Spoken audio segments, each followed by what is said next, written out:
Hello everyone, very good morning and welcome once again to your favorite channel, that is StudyIQ ICE English. I'm your educator Praveen Mishra and let's begin today's the Hindu analysis, that is 3rd of April 2025. So what are the top headlines for us from the context of our UPSC CSE, that is all of the stages. So the first one, it's with regard to Mr. Vance's statement. Mr. Vance, who is on a visit to India, that is, he is also the Vice President of America. Okay. While he was meeting with our Prime Minister, he gave a statement that the world is worried or there are tensions between N powers. Okay. So now this statement here of Mr. Vance considering N powers has provided much speculations. What he was actually mentioning with N powers. So if you just go ahead and Google this word N powers, you will find multiple things. Okay, but yes, here he was mentioning N powers as in nuclear powers. Okay, so worried by tensions between N powers as in the nuclear powers. What is the statement actually highlighting?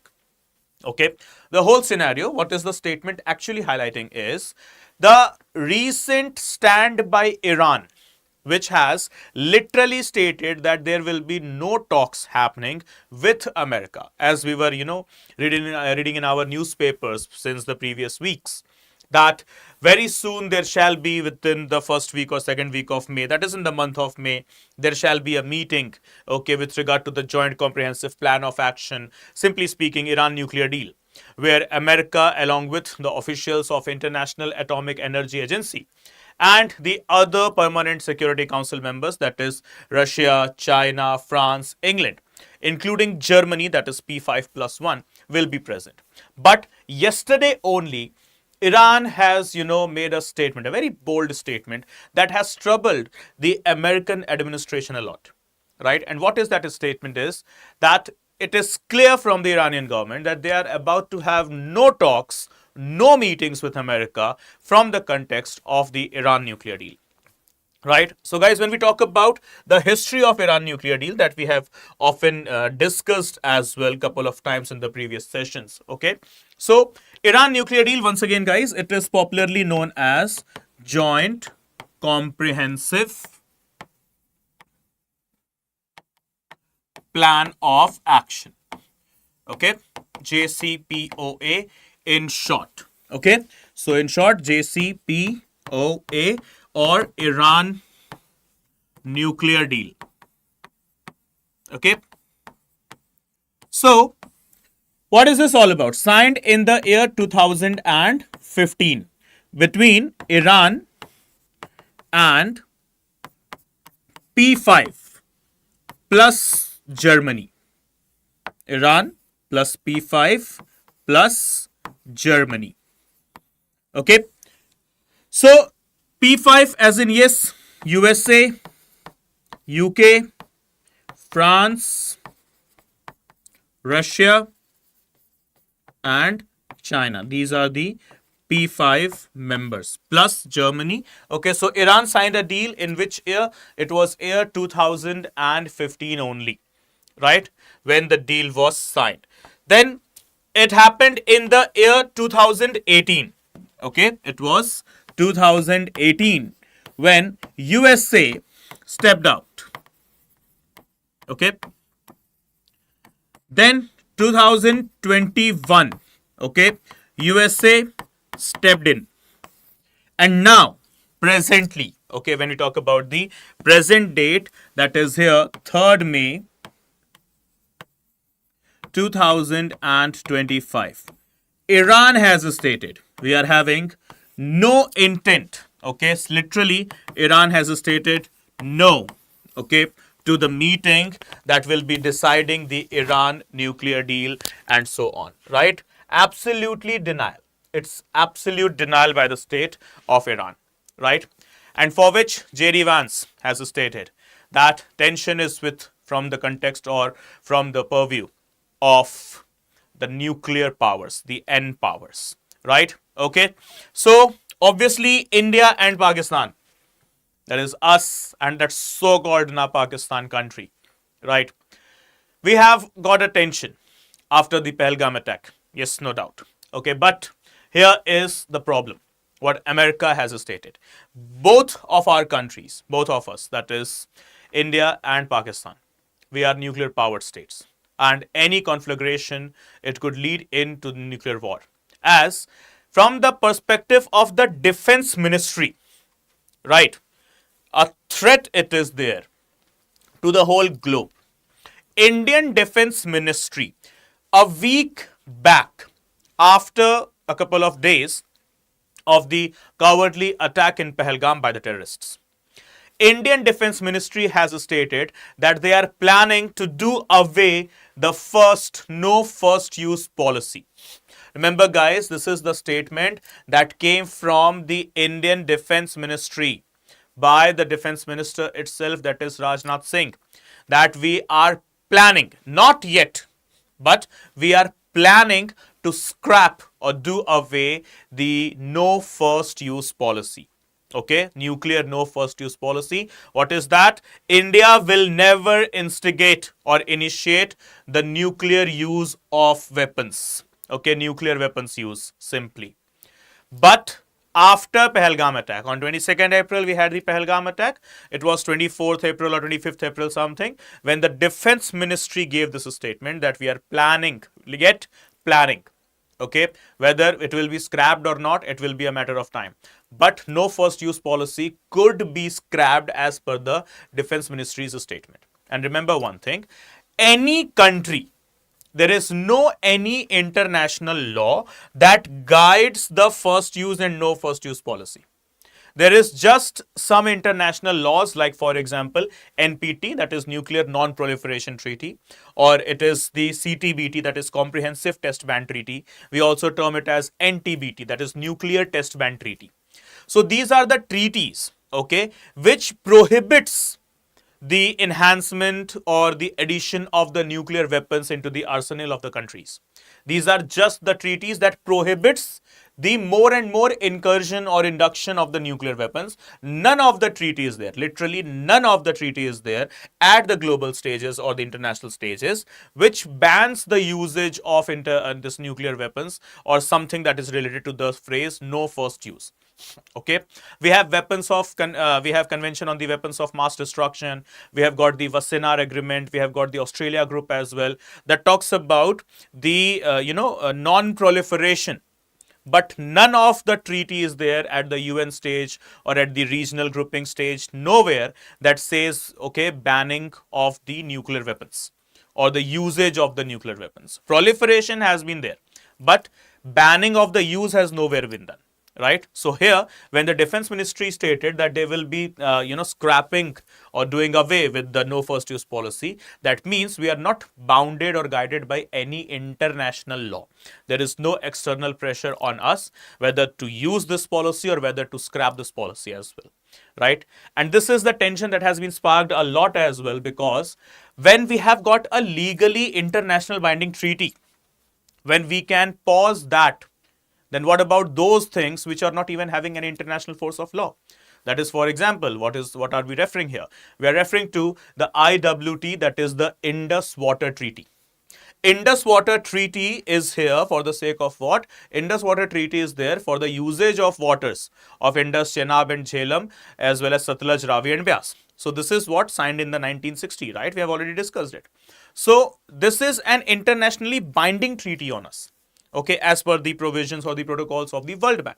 So when India is not even following right now, when we are into that particular level of frustration that we are even saying no to the internationally binding treaties, so what about those treaties which we are not even binding of?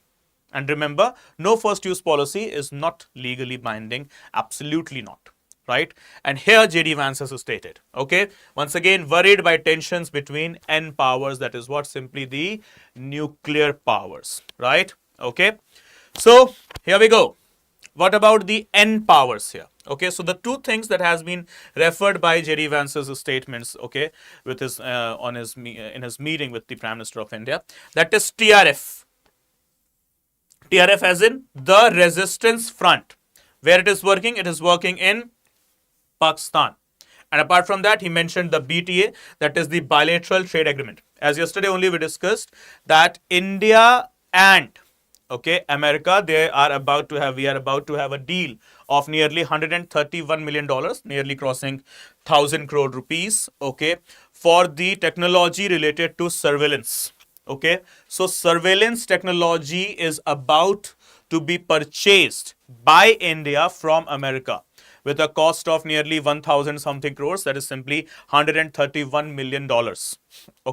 So yesterday only we had signed a deal, that is BTA, that is bilateral trade agreement. Not yesterday, that the BTA is going on since quite long ages, but through that BTA, yesterday we have purchased worth 1,000 crore rupees of the surveillance technology from whom? From America. And once again, the thing that we mentioned yesterday as well, that is the LEMO, Logistics Exchange Memorandum of Agreement, COMCASA, Communication Compatibility and Security Agreement, as well as the BICA, that is Basics Exchange and Communication Agreement, that was signed between the time period of 2016 to 2020 between India and America, was into the picture, when these deals were signed.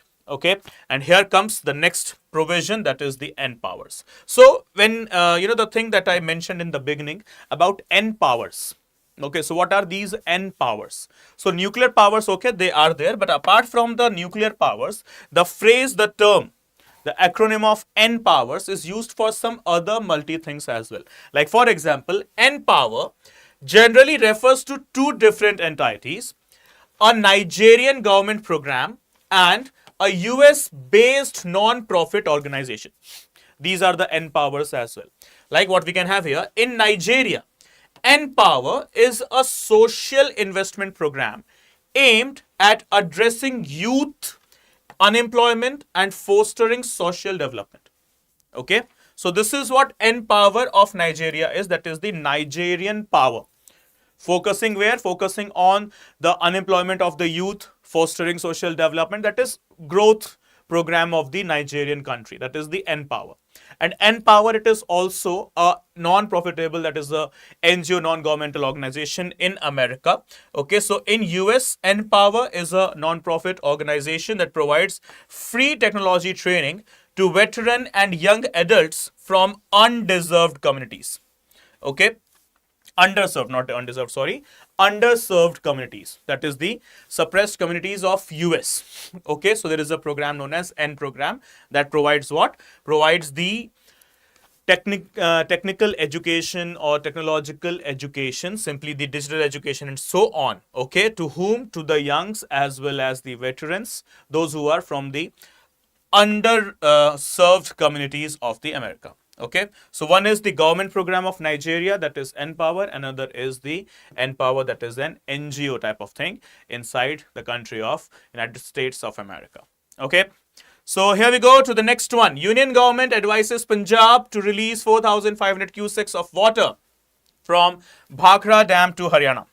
So considering the water distribution issue in our country, so the states like Karnataka, Tamil Nadu, Kerala, Andhra, Telangana, they are already in dispute with regard to the waters of rivers like Kaveri, Godavari, etc. There are issues between, two countries as well, India and Bangladesh, regarding the river water sharing of Teesta. There is also problem between Punjab and Haryana with regard to the water sharing of the Beas River. There is also, tensions between Maharashtra and Goa, with regard to the river water sharing itself. So there are tensions, no doubt in that, and for which we have got the constitutional as well as other legal authorities as well to remove such type of tensions and maintain the fraternity and harmony between the different states. So this time it is the news coming from the states of Punjab and Haryana. But before we enter into this news, let's understand this particular logic that we term it as mentioned under Article 262. Remember guys, under Article 262, what we can create? We can create interstate river water dispute tribunal. Interstate river water dispute tribunal. Now, this tribunal will be working for the sake of any sort of dispute that has arisen and that could arise as well between two or more states. From the context of the sharing of the water of the rivers. Okay, so the decision given by the Interstate River Water Dispute Tribunal should be final. Okay, and now coming here, a tribunal has not been approached yet, considering the dispute between the states of Haryana and Punjab, okay, with regard to the river water sharing. But yes, union government has come into the picture here, has come into the action here, and has advised, remember this thing, the word is important, okay, has advised the Punjab government to release 4,500 cusecs of water from Bhakra Dam to Haryana. Okay, so now what is in news? The first thing that is in news is the Interstate River Water Dispute Tribunal, that is under Article 262, that is fine. The another one is the Bhakra Dam. Okay, so guys, please make it clear that we are discussing what? The Bhakra Dam or the Bhakra Nangal Dam as well. Okay, the two different dams that they join together to be called as Bhakra Nangal Dam. Okay, so here we go. The Bhakra Dam. Okay, it is a concrete gravity dam on which river? On Satluj River. Remember, on which river? On Satluj River in Himachal Pradesh. The dam forms the Gobind Sagar Reservoir. Okay, so this dam is also sometimes mentioned as Gobind Sagar Dam.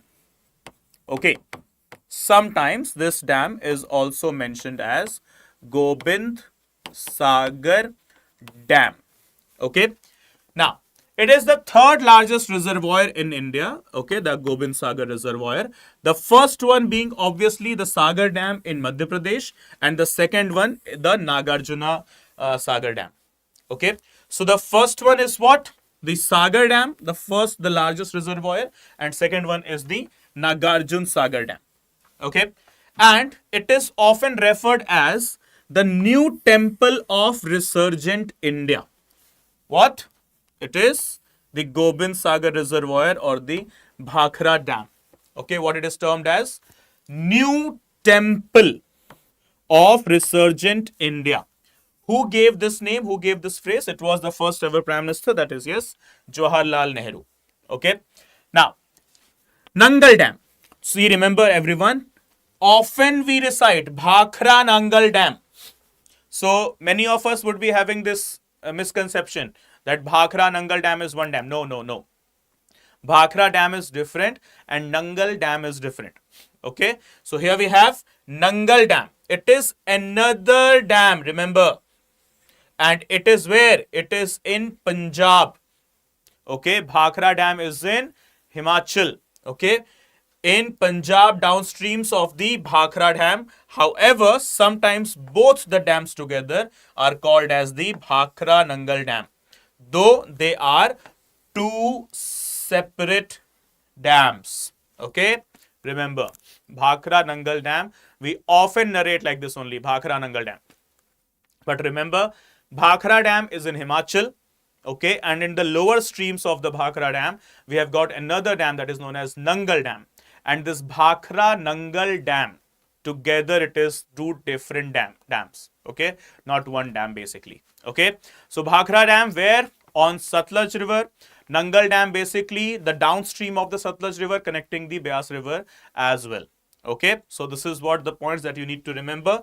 Bhakra Nangal Dam. Always make it clear that these are the two different dams, not the same ones. Okay, so here we go. A very interesting case study is here in front of us.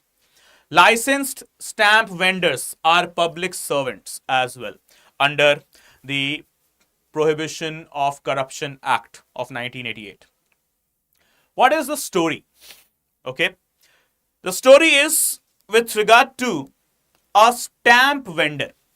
You will have to tell me, not right now, after the class. Okay, you can just, let me know after the class has ended into the comment section.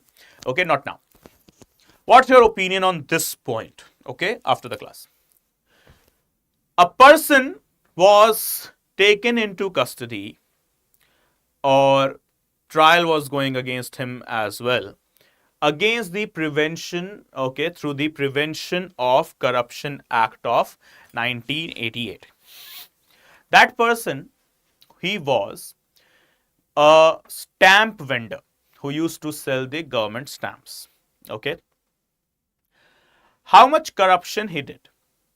He was selling 10 rupees stamp in excess amount of 2 rupee, that is in 12 rupees. Right. So the case is a person selling a 10 rupees stamp in 12 rupees, charging 2 rupees extra. Okay, charging 2 rupees extra under the Stamp Act. Okay, and he was taken into the custody through the Prevention of Corruption Act of 1988. So, no comments further, right? So, as you can see here, his name was Aman Bhatia, who was convicted by a trial court under the anti-corruption law for demanding rupees 2 extra for a 10 rupees stamp paper 22 years ago in the national capital of Delhi. Okay, so right now what Supreme Court has stated, even if you are a stamp vendor, okay, then also you are covered under the umbrella of the public servants, okay, and you can be taken into the trial, okay, through the Prevention of Corruption Act of 1988. Okay, so remember what is the whole news. Are the stamp vendors also considered public servants? Okay, not the officer ones, but yes, the servants, public servants. So yes, stamp vendors also are covered under the umbrella of public servants as per the Supreme Court's ruling into the Aman Bhatia case. Okay, so you can just mark down the name of the case, Aman Bhatia case. Okay, so 22 years back it happened, that is in the year 2003. Okay, so what happened under this case? What we have got, Supreme Court's ruling, that is public servants, stamp vendors are also part of public servants, and hence they can be also prosecuted through the 1988 Act of the Prevention of Corruption Act. Okay, so please, if you have any friend who is a stamp vendor, please do tell him or her that is he or she is also declared or tagged as the public servant. This is what the Supreme Court has stated, okay, into the Aman Bhatia versus Union Territory of Delhi, okay, case, right? So here we go. What is the Prevention of Corruption Act basically focusing? So it came into being in 1988, okay, and henceforth referred to as PCA, okay, exactly 9th of September 1988, right? So it was aimed where? At making anti-corruption laws more effectively by widening their coverage and by strengthening the provisions to make the overall statute more effective. Okay, that is in order to curtail the corruption activities in India. Okay, Prevention of Corruption Act was taken into the picture. Okay, the other features, okay, the features are very, very important, guys. Okay, first one, it incorporates the Prevention of Corruption Act of 1947. Okay, so prior to this, there was another act that is known as Prevention of Corruption Act 1947. Then the Criminal Law Amendment Act of 1952 and Section 161 to 165 of the IPC. Okay, these were the particular statutes that were there to deal with the corruption in India. So still section 161 to 165A of the IPC. Then we have got the Criminal Law Amendment Act of 1952, and then we have also got the Prevention of Corruption Act of 1947, dealing with what? Prevention of corruption simply. Then it has enlarged the 1988 Act. It has enlarged the definition of public duty and public servant. And as per the present ruling of Supreme Court, the stamp vendors are also what? The public servant. Okay. So it has shifted the burden of proof from the prosecution, okay, as mentioned in the CRPC, to accused who is charged with the offense. Okay. So burden of proof, as in what is this concept of burden of proof? Okay. There is a phrase, you might encounter it in multiple articles. Burden of proof. Okay. This is burden of proof as in whosoever is accused. Okay. Whosoever is accused and whosoever is the complainant. So there are two parties, right, in every case. The one is the complainant and the another one is accused. So the burden of proof, that is to prove the offense, okay, to prove the offense, lies in the hands of the complainant. Whosoever is the complainant is, okay, will be the one with the burden of proof. If you are the complainant and the second person is accused, so you will have to provide the proof of offense firstly. But as per the Prevention of Corruption Act, okay, but when you talk about the Prevention of Corruption Act of 1988, okay, the burden of proof goes to accused only. Okay, this is what the IPC section 161 to 165 capital A is also telling. Criminal Law Amendment Act of 1952 was also saying. Okay, that is the burden of proof goes to whom? Goes to accused. Right? Okay, remember burden of proof 1988 Prevention of Corruption Act and Criminal Law Amendment Act 1952. Okay, so here it is. Next. The provisions of the Act clearly state that investigation is to be made by an officer not below the rank of Deputy Superintendent of Police. Okay. So, if it is the case of PCA, that is the Prevention of Corruption Act, then what should be the rank of the officer? Okay, what should be the minimum rank of the officer conducting the investigation? It should be at least DSP rank. Okay, so that is Deputy Superintendent of Police. At least DSP rank should be having. Next, the Act covers corrupt acts as bribe. Okay, what are the things covered as corruption? Okay, obviously bribe, misappropriation, okay, then obtaining a pecuniary advantage, any sort of gifts or anything, okay, possessing assets disproportionate to income and the like. That is if you are having assets more than that of your income. Okay, simply in Hindi we term it as आय से ज़्यादा संपत्ति. Okay, assets more than that of income. Okay, so these all will be covered under the PCA 1988, that is Prevention of Corruption Act 1988. So here we go. The next news. Well, our neighbors, they are trying their best. Okay, the neighbors, they are trying their best. Keep trying. At least do something, right? But after providing all the proofs that the cowardly terror attacks in Pahalgam, the terrorists, they were out of 5, 3 of them were from Pakistan. Okay, now nothing more is left to describe or justify, right? So here, what do we have? Pakistan is now preparing itself for war. Okay, so they hold a series of exercises. As you can see here, the mark that are present, the Pakistani Air Force as well as the Naval Force. So the areas, guys, you need to mark, that is Zarbe Haidari. Okay, it's in Pakistan Air Command, and apart from that, there is an area Lalkar-e-Momin. Okay, that's also there in Pakistan. Okay, their air bases. So remember, Zarb-e-Haidari and Lalkar-e-Momin, where in Pakistan. Okay, and what are the equipments they have used in this so-called exercises? So it is F-16, J-10, JF-17, okay, JF-17, and yes, they have used a missile, that is PL-15, okay, that they have acquired from China, which is a beyond visual range, that is BVR, air-to-air missile.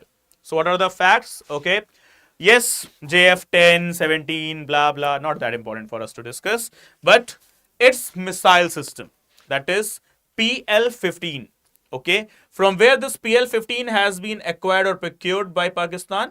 Obviously, China, right? The very new best friend, huh? The new uncle, relative, papa, mummy, whatever you can say of Pakistan these days, that is China. Okay, right? So has acquired BVR, that is beyond visual range, air to air.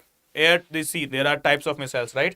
Surface to air, surface to surface, air to surface, okay, air to water, water to surface, etc. like that. Okay, so air to air as in could be launched from air and could be bombarded in air only. It could blast in air only, right?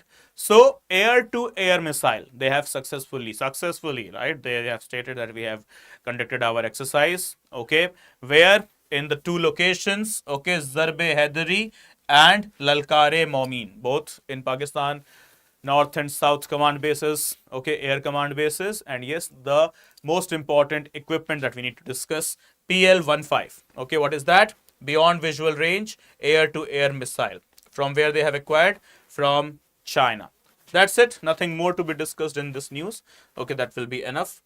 This is just, in response to Indian Navy's exercise. This is just response of China, Pakistan, that Indian Navy, we conducted the exercise into the Arabian Sea only, okay, near the waters of Pakistan, right? So we discussed there at that time Indian Navy, and in fact the tweet of the Indian Navy was fantastic. Hashtag mission ready, hashtag anytime, anywhere, anyhow. This is what Indian Navy tweeted on their official Twitter account, that is X account now, right? Indian Navy. So what they exercised, what they practiced there into the Arabian Sea, that is anti-ship missiles. Okay, anti-ship missiles. And what Pakistanis they are having? The BVR, beyond visual range air-to-air surface missile testing of PL-15 acquired from China. Right. So here we go. The next news for us. Japan expresses full support to India in fight against terror. Okay. Japan, one of the closest allies of our country, with whom we share multiple platforms like the International Solar Alliance, the Quad, and the G20. What Japan has stated? Fumio Kishida government has stated that it's with India. Japan was the only country that was left, okay, from the Indian alliances purview. There are many countries, obviously, but from the purview or from the perspective of the countries which are considered as the alliance countries of ours. Okay, so US stated it, so did Russia, so did Australia, Canada, France, including Germany, including England. Okay, so yeah, we got the support from there, but it was Japan which was yet to give the statement. So what we term it as in Hindi, right? Der Raay Durust hai. It's better late than never. Japan yesterday gave a statement that it will be standing with India against any particular fight with terrorism. They come from any country, they come from any region, any religion, any sect, doesn't matter. Okay? Japan's support will be there with India. And yes, considering the text here, considering the news, Japan has also mentioned that we are partners in multiple global platforms, or as well as the regional agencies, regional organizations as well, like for example the Quad. Apart from that, Japan is also the partner of India in the ISA, that is International Solar Alliance, and yes, the G20 as well. So what is ISA, International Solar Alliance? Launched in the year 2015, the thing that has been mentioned by Fumio government, okay, that is Nukaga Fukishiro of Japan. Okay, he was the representative who was representing, okay, the Japanese Prime Minister Fumio Kishida. Okay, so what are the things which have been mentioned? It is Quad, it is G20, and it is the International Solar Alliance. Okay, the three things that have been mentioned. So Quad, QUAD in short, that is what? Quadrilateral. Okay, so it is a group of 4 countries. Okay, so at one edge we have got us, that is India. We have got Japan, Australia, and America. So this countries, they together, they are considered to be as what?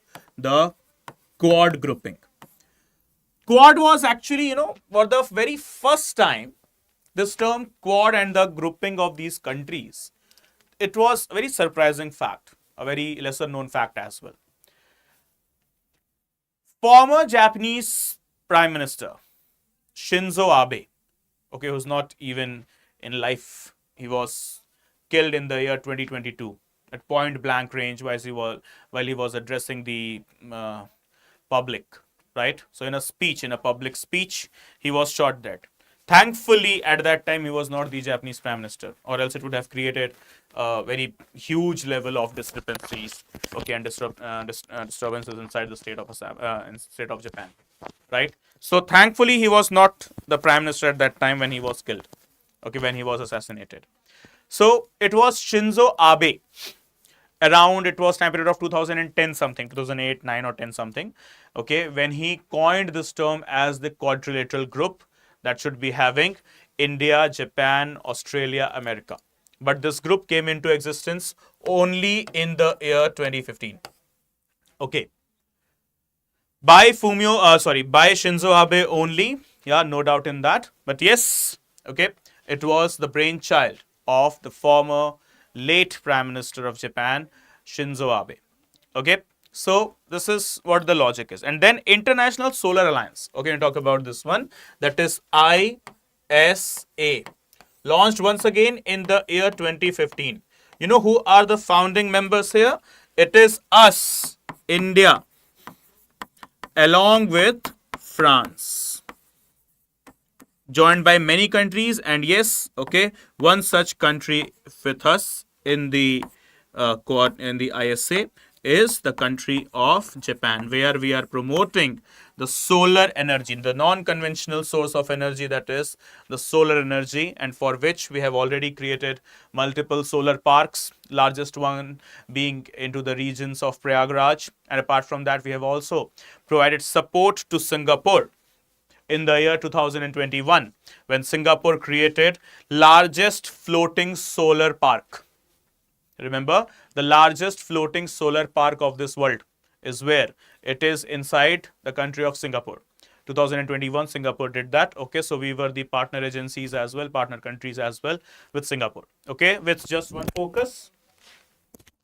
Okay, and what is the focus? Providing strength to the non-conventional sources of energy, absolutely focusing towards the solar energy. So India has always stated that solar, wind and hydro energies, these are the most important things always. And yes, we have discussed into the MCQ class as well, day before yesterday, while we were discussing that hydrogen, green hydrogen. So India's commitment towards the Kyoto Protocols, Copenhagen, Rio de Janeiro, as well as the other ones, that is the Conference of Parties and so on.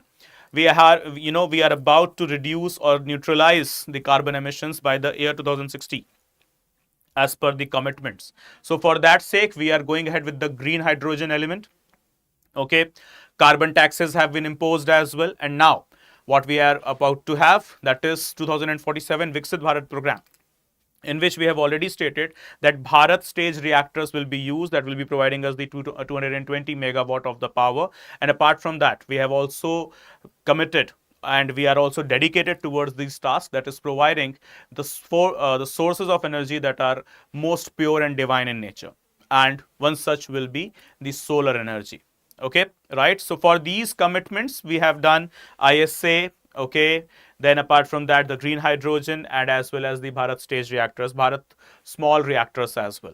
Okay, so once again, Japan here, okay, Quad, G20 and ISA. And wow, Japan came bit late, but it's okay. It's better late than never. Derai drustai. Okay, now the next news, a very interesting news. There is an organization in Germany that is known as AFD, in short, Alternative for Germany. As per the German intelligence agencies, this AFD or this organization has been considered as anti-national, and they have disregarded this organization that is known as AFD. Okay, so remember guys, everyone, Alternative for Germany, Okay, it has been now considered as what? A threat to the country's democratic order. And who has designated it? It is German intelligence agency only, which has designated that this AFD is what? This AFD is absolutely against the democratic principles of the country of Germany, and it has been given the tag of the threat to the country's democratic order. Okay, so just the whole news, okay, cutting the whole news in one single line. What is AFD? Alternate for Germany, okay, or simply alternate for democracy as well of Germany, right? It is in Germany, their name is clear, but yes, has been declared as what? A threat or a particular terrorist organization as well, you can simply say a militant group basically, okay, by the German intelligence agency. So guys, remember AFD, okay, with the D word you might be feeling that okay, what is that? But it is Germany. Okay, what is the name? Alternate for Germany. So in short it is AFD. So remember D is Germany here into the German language. Okay, so it is Z for Deutschland, okay, in German language. So in English, alternate for Germany, but yes, the acronym being AFD. So don't get confused. It is for the state of Germany only. So here we go to the next one. China evaluates US overtures for trade talks, cites tariffs on obstacles. So obviously a month has been passed. 2nd of April 2025, when Liberation Day was called by the next or the very fresh president of America, Donald Trump. Right. Now, this Liberation Day imposed multiple tariffs on the non-American alliance. Okay, countries specifically China, Russia, Germany, and to the alliance countries as well, like India, many African and Southeast Asian nations, against which Donald Trump had to face a number of criticism as well as outrage from the global partners as well as the international financial organizations, and has also witnessed the counter tariffs from the biggest trading partner, that is China. Remember, America, China, they are the biggest trading partners as well. Though they are the rivalries, though they are the adversaries to each other, but even before that, they are the biggest trading partners to each other as well. So what we have seen, okay, if we go ahead with the chronology, we discussed it yesterday as well. This thing came into the yesterday's newspaper as well. What America did, imposing tariff on the Chinese imports. China, on contrary to answer the tariffs from America, has imposed tariffs on the American goods as well. Now, a week back, China banned the export of its rare earth elements. Right, a week back, literally this week only, by I guess it was Sunday or Monday, when China declared that it is banning its all rare earth elements export, which will be troublesome thing for American country itself. Right, as America needs those REEs badly in order to have the production, right, production of batteries, cars, etc., that are happening inside America, that are happening with the help of the REEs, that is the rare earth elements itself.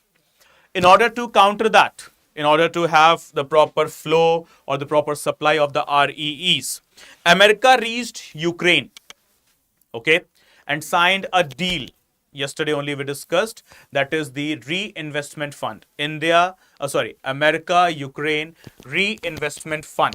This is the deal that has been signed just 48 hours back between America and Ukraine. Amid the speculations, when people are of the view that Donald Trump is totally pro-Russia. But what has happened? A twist. Okay, this twist is what? America has landed to Ukraine. And this twist has been because of the Chinese action of banning the export of REEs. So Ukraine is a mineral-rich country having good amount of REEs, that is the rare earth elements, and now America has signed a deal with Ukraine, with very same Ukraine, to which America was saying a month back, okay, when Donald Trump met the Ukrainian President Vladimir Zelensky, okay, that you are not going to win, your country is in danger, your country is in threat, you are in big problem and you're not going to win this war. This is what American president stated to the Ukrainian president, right? And now this very same American president has signed a deal with the Ukrainian president that is known as America-Ukraine Reinvestment Fund. Okay, for the sake of what? For just one sake, excavating the rare earth elements from the soil of Ukraine, for which China has stated that it is totally banning its export. So in order to have the proper flow and supply of the REEs, America has now performed this double-decker deal, right? One side, America is criticizing Ukraine, and on the other, it is, signing a deal with Ukraine as well. This is what hypocrisy at its best looks like. So if you have to give any example of hypocrisy, you can give this example of America, right? So here we go to the last news, last headline of the day. Soviet-era spacecraft to plunge to Earth half century after failed launch. So what is the name of the spacecraft? First of all, it is here. Cosmos 482. It was sent to Venus, which couldn't reach. Okay, so this is a satellite, okay, which is returning back to Earth's atmosphere after nearly 50 years. As you can see, it was launched in the year 1972 by the then Soviet Union. Okay, though Soviet Union is no more there, it is now the state of Russia and other independent states like Ukraine, Crimea, okay, Kazakhstan and so on. But now it is returning back. So half of its tools or the equipments, half of the parts of this Cosmos 482 has been lost into the space. But the other part, okay, while, roaming around the whole space, it is returning back after 50 years. Okay, 50 plus years basically, right? So from where it is returning, what are the things it will be providing us, whether it will be providing us some new evidences or some new analysis of the outer space or not, it will be a matter of time when it will be returning. But yes, it won't be landing softly obviously. It won't be having any parachute. But as per the scientists, it will provide no impact to the life and property, okay, as it can be handled very easily. Just it will be like a normal meteor shower. Okay, so remember, if anyone is saying that it will provide impact, no, as per the scientific observation, it will be having zero impact. Okay, no threat to the life and property it will be providing. As of now, it is stated. Okay, so what is the name? Cosmos 482. What is that?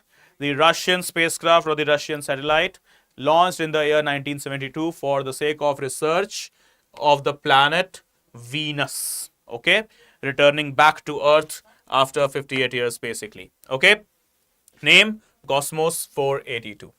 Okay guys, so this is it from my side in this session. Please do subscribe to the Study IQ English channel so that you never miss any update. As you know, channel morning 9 a.m. to night 10 p.m.